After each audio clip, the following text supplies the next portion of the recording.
Good morning, YouTube. This is Joe. It's about 3:13 in the morning where I'm at. Very, very late, but I wanted to do this before I headed out to bed. Basically, I'm going to do my version of some burnt ends, just using some pork loin that I had in the fridge. I defrosted it about 2 days ago. It's about 2.3 pounds. Rinsed it down, patted it dry with some paper towel, and just very simply rubbed the entire loin with some yellow mustard and this barbecue rub that I saw here on YouTube. I'll remember to set the link down in the comments section. It's not my rub. I will not take credit for it. Um, but like I said a moment ago, I'll just set the link and you guys could, take a look at it yourselves. Or you can use whatever rub you like. That's perfectly fine.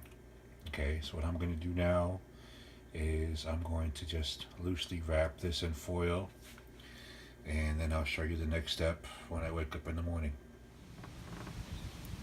Welcome back, guys. So I woke up kind of late. It's after 1 in the afternoon, so let's get going. So what I'm doing is I'm using the charcoal manager from Char-Broil just as a way to get my my sea or my snake going. I've got it all along here. It's not going to be that long a cook. It's only, like I said last night or this morning, about 2.3 pounds for the pork loin, so it shouldn't take too long. I'm looking like maybe 4.5 hours.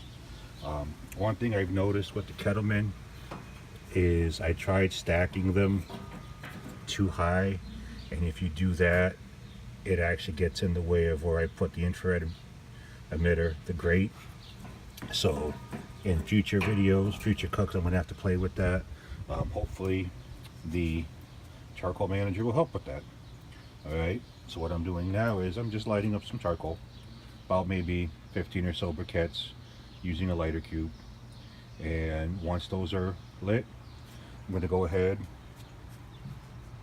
put those on this side of the Kettleman. So then I'm going to put my wood chips along the snake, set it to temp. I'm shooting for 225 to 250, and then I'll catch you back up on the next section.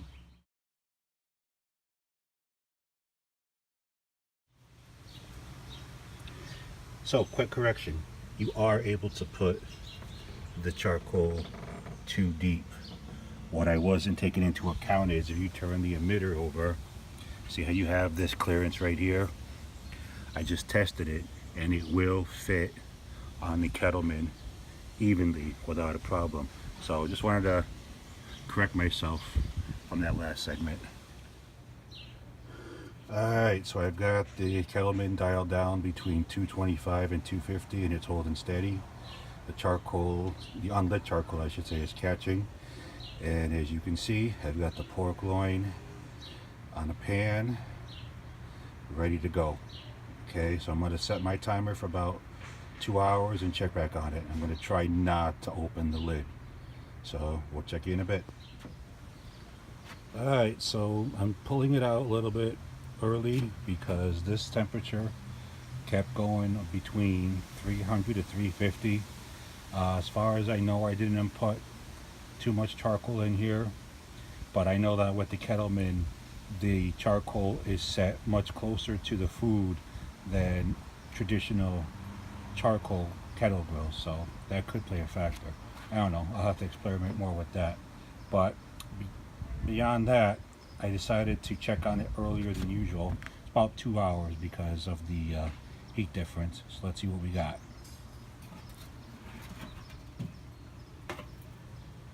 Okay, not too bad. Let's see, got something of a bark knot. I wouldn't call that really a bark, but it's definitely solid. So let's check the temperature. It's a good old, I've got an old style meat thermometer. And let's see, it's about 140. Let me try if I can go straight through.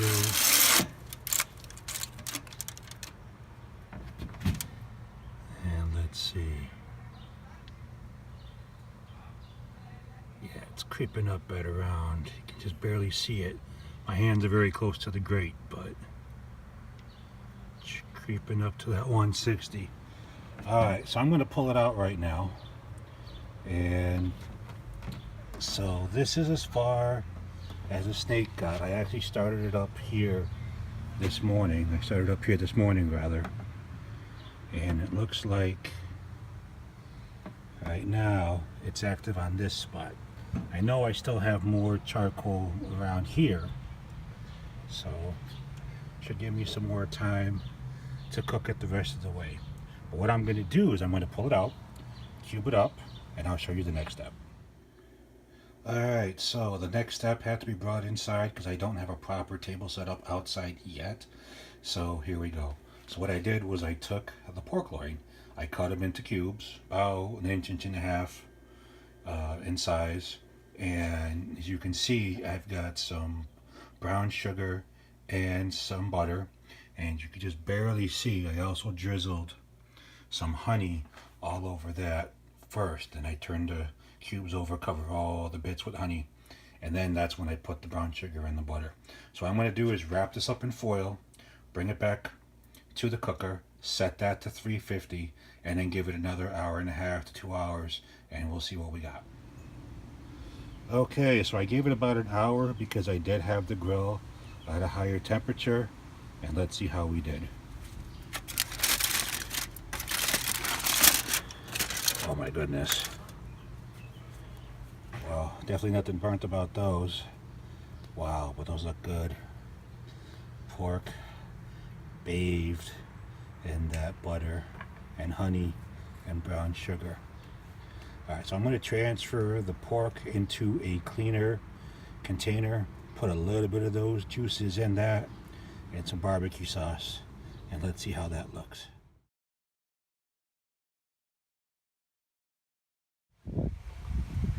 Okay, so we're on the home stretch, so I transferred the pork into another container, poured just a little bit of the drippings into it, and then I just smothered it with some of this Trader Joe's organic brown sugar barbecue sauce. It's a little bit thinner than most, so the temperature is still holding at 350. I'm going to cover this with the lid, but obviously leave the pork uncovered for the next half hour so I can get that nice tacked on caramelized coating. So I'll get back to you in about a half hour. Alright guys, it's been about a half hour, maybe a little bit longer. Let's check out the grand reveal. Are you ready? Oh my goodness. Oh my goodness. That's exactly what I was hoping for. Okay. Look at that. I got that caramelized barbecue sauce. Still bubbling. Oh man, that's exactly what I was hoping for. Alright, let me get this inside, let it cool down so we can try this. Hey guys, so the moment I've been impatiently waiting for is finally here. So I let the food cool for about 10 minutes, and before I do, let's just one last once over. Oh my goodness, that's exactly what I was hoping for.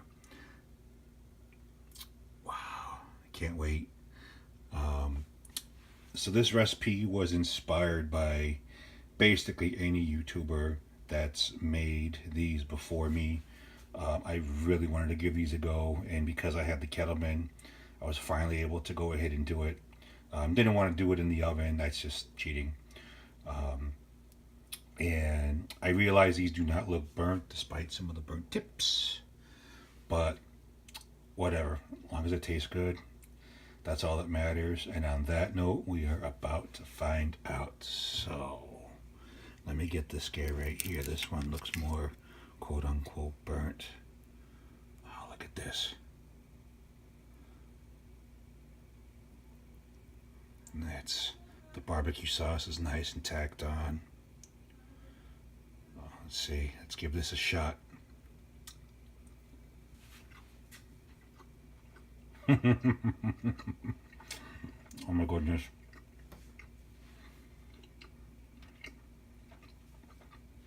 Let me get another one. Yes, it's that good.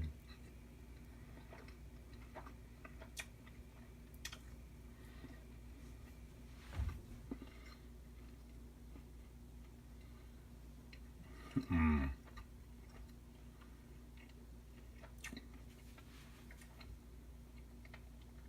Oh my goodness. The barbecue sauce stuck to the pork like it's supposed to. You do taste the honey. You do taste the brown sugar. I mean, this is going to sound cliche, but this is like meat candy. Now I see why people make the candied bacon and whatnot. Oh my goodness. Very nice, very tender. It's tender, but it still has just a little bit of bite to it. I will definitely be making these again. I have to play with the Kettleman a little bit because, as I mentioned earlier, had a bit of a trick to get the temps in.